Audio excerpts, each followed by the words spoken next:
Good morning. I'd like to talk over with you our job of taking care of our party line customers. It's one of the most important jobs we have to do, to help our party line customers get the greatest pleasure and benefit from their service. And I want to help you in every way I can to do the job successfully. 3 out of every 4 homes in this country which have telephone service are on party lines. Nearly 11 million of our customers are party line customers. In most cases, the service is shared by folks in the same neighborhood. While our best service is the individual line, the party line is a good service, adequate for the needs of many families. As you know, the same kind of telephone is used as in furnishing an individual line service, and the same kind of line to the central office. There isn't much difference in the way calls are made, or received, or completed at the central office. Where 2 parties share the line, generally only the bell of the called customer rings. In many communities, this is also true where 4 parties share the line, although in other places the bell of one of the other parties will ring also. Individual line service requires a separate pair of wires for each customer.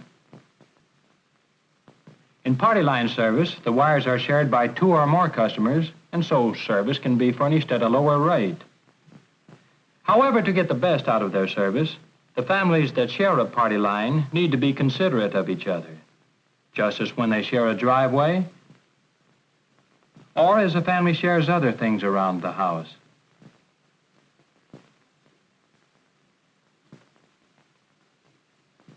To get the best use out of party line service, this means, first, avoiding lengthy conversations.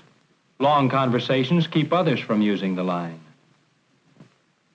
Hadn't you better hang up, Peggy? Someone may want to use the line.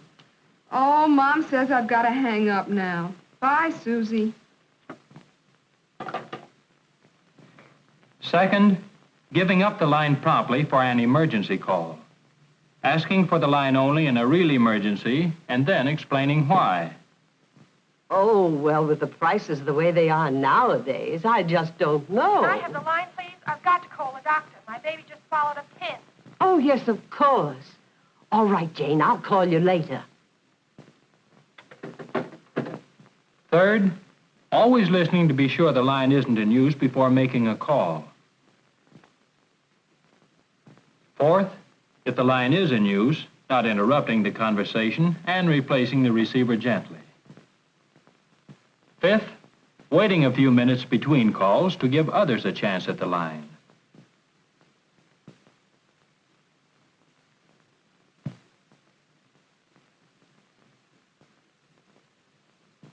Sixth, whenever possible, making calls when the line is least likely to be used by others, such as avoiding making calls at dinner time.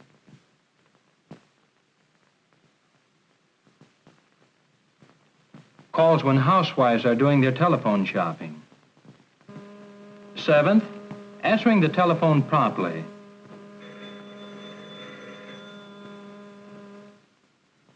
It also means thoughtfulness in such things as keeping children from playing with the telephone.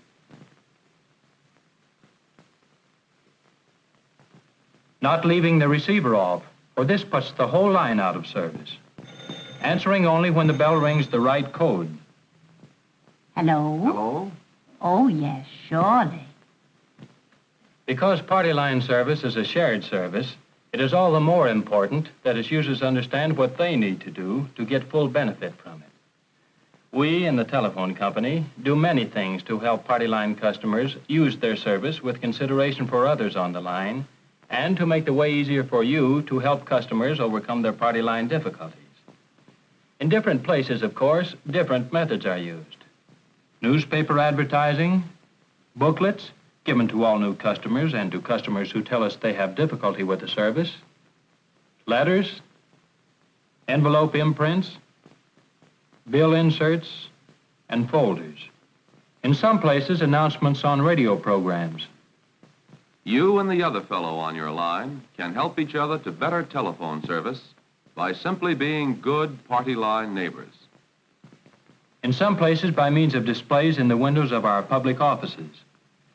and posters and cards inside those offices, cards in telephone booths, exhibits in open houses, through hundreds of film showings to thousands of customers in their clubs and social organizations throughout the country.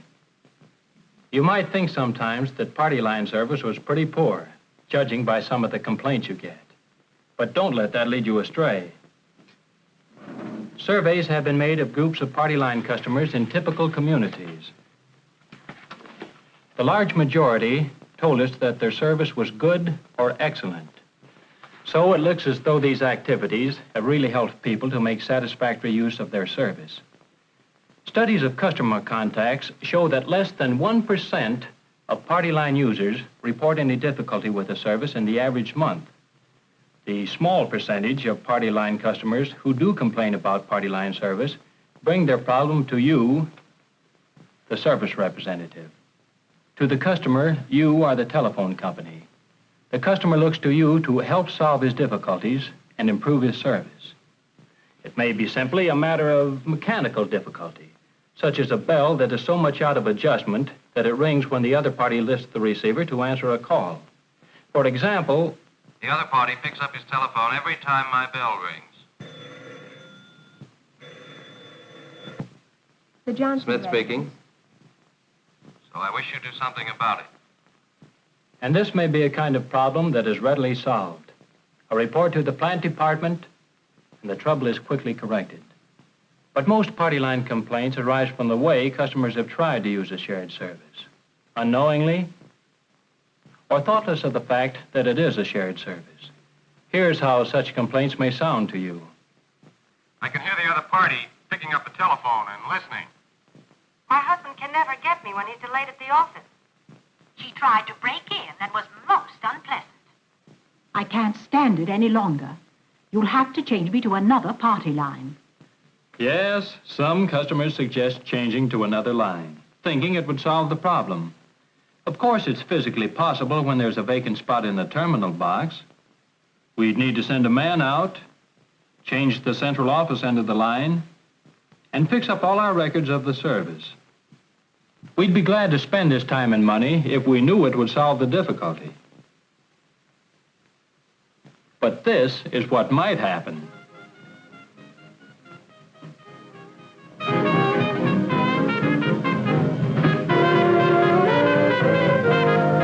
From the frying pan into the fire. It does happen, you know. That's why we try to work out with the customer some other solution. In the extreme case where no other solution seems workable or acceptable to the customer, you would offer to discuss the case with the supervisor or manager to see what might be done to help the customer. Of course, no promise would be made unless or until we are sure of what we're going to do. Sometimes a customer will say, Our line is always busy. Every time we want to use the phone, someone else is on the line. I'm very sorry to hear that. And our friends are always telling us they can never reach us by phone, even though we're at home. And many of our calls are important. Well, Mrs. Albright, We've simply got to have a private line. we'd be glad to do that if we could. But right now, we haven't enough facilities for people who want service. And giving one person a line by himself would be depriving others of service. and that shortage of facilities is still countrywide. It's true, in spite of our breaking all records in producing and installing equipment, not only telephones, but also central office equipment and cable, the demand still outstrips the supply. And all over the country, large numbers of people are still waiting. So all we can do is offer to put the customer on the waiting list. Too bad. Because an individual line would, of course, solve the difficulty for this customer and the many customers who never wanted party line service in the first place and may never really be satisfied with it. Of course, we suggest individual line service wherever we have enough facilities. But not even in pre-war days did every customer accept the suggestion. So what can we do to help our party line customer? The other day, I was in a meeting of some of your fellow representatives. They were talking over their experiences on this very subject. We find it's helpful to get a group of girls together every so often to talk out their difficulties and swap experiences. It makes sure that all of us benefit by the experience of each and every one of us. How can we be helpful? My own experience is that the most important thing is to be a good listener.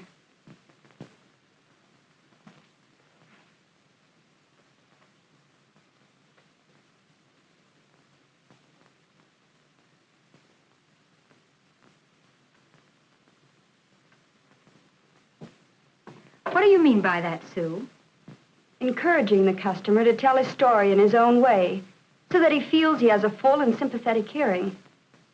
You see, usually the customer is upset, so you let him get his troubles off his chest. You listen and throw in a remark here and there that shows him you're interested and sympathetic.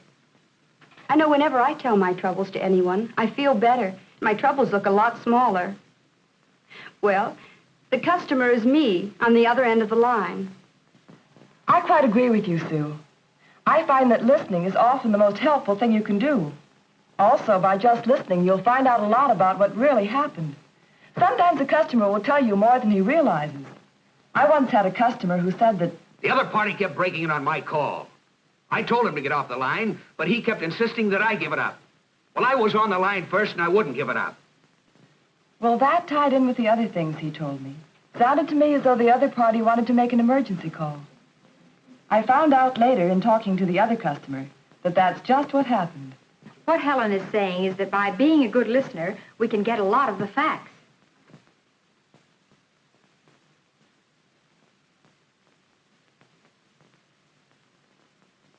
All this listening sounds nice, but how about the customers who just keep on telling you the same thing over and over again? We just haven't got the time for that. Yes, but you've got to give the customer time to get the whole thing off his chest. That's the help he needs most, to get calmed down to where he can look at his difficulty in a reasonable way. Maybe taking more time in the beginning saves time later. And it's worth whatever time it takes, no matter how busy you are, no matter how many times the customer tells you the same thing, or no matter how similar the complaint may seem to hundreds of others you've listened to. As Helen said, by listening we get the facts. What kind of facts do we need? First, the kind of difficulty it is.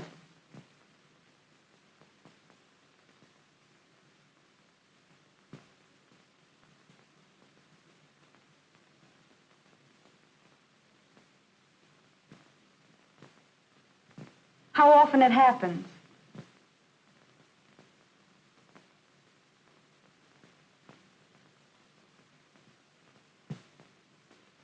How long it's been going on.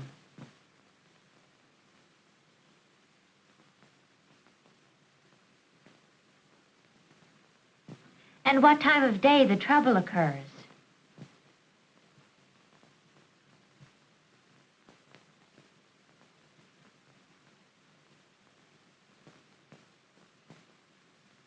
One case I had was a newly married bride who tried to call her mother every morning.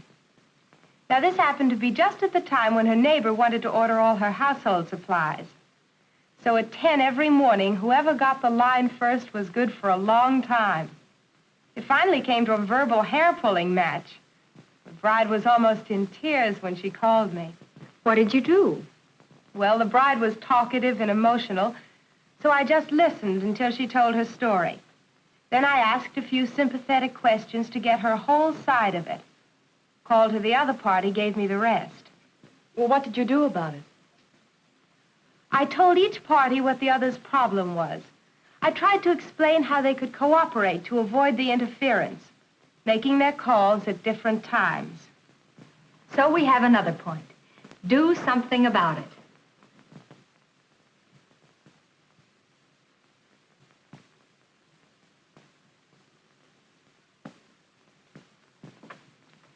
The facts Janet got told her what to do. But can you always do something about it? Well, at least you can get in touch with the other parties, call them or write them.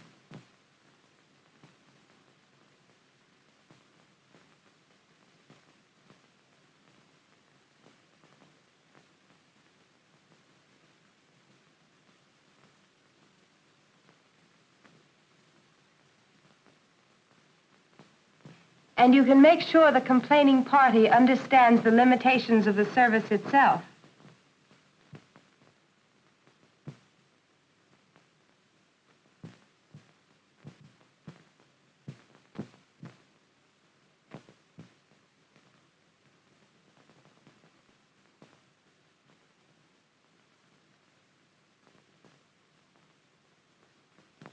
How do you do that without making him think that you're not sympathetic to his side?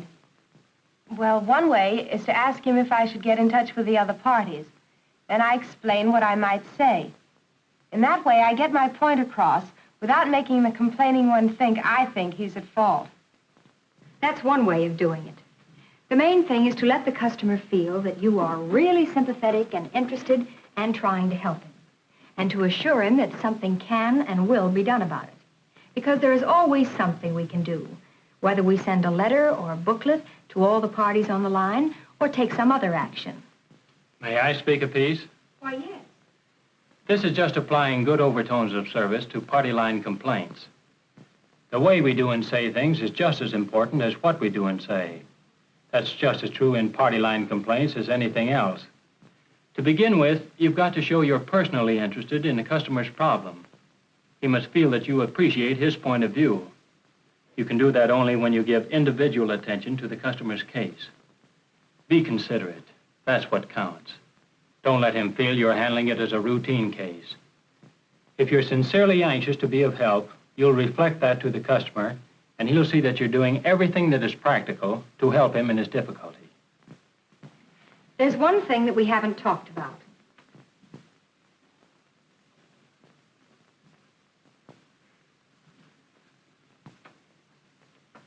Following up results of our action by calling back the complaining party.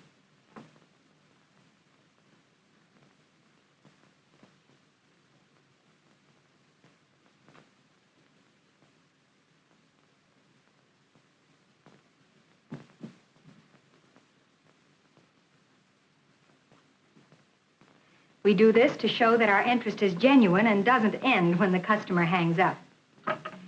What do your customers say when you call them back?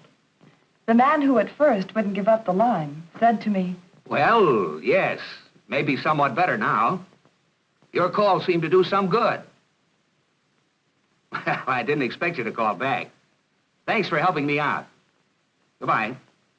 When I called my bride back, she was very sweet and said, It's been better. I appreciate your taking care of it. I find that almost all of them seem pleasantly surprised that we took the trouble to call them. The least they'll say is, Yes. It was nice of you to call. Well, you can't know in every case how well you've made out, but your experience is checked with other service representatives throughout the system. A study of callbacks was made to complaining customers in 20 cities all over the country.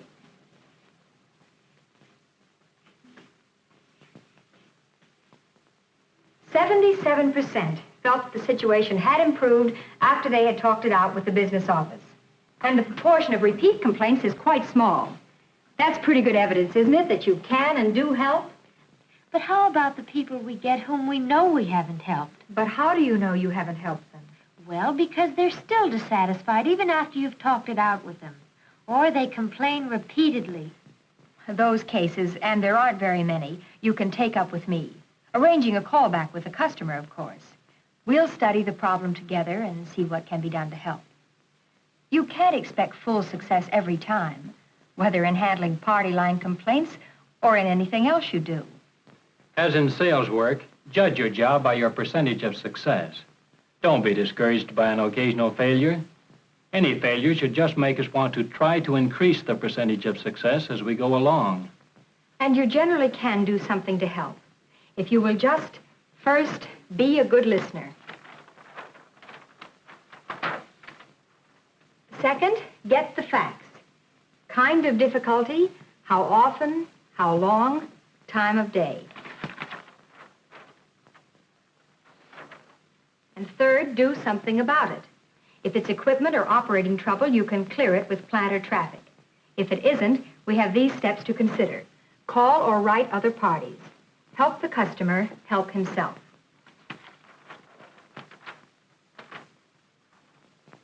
Fourth, follow up results. Call back complaining party. And fifth, above all, show your sympathetic interest.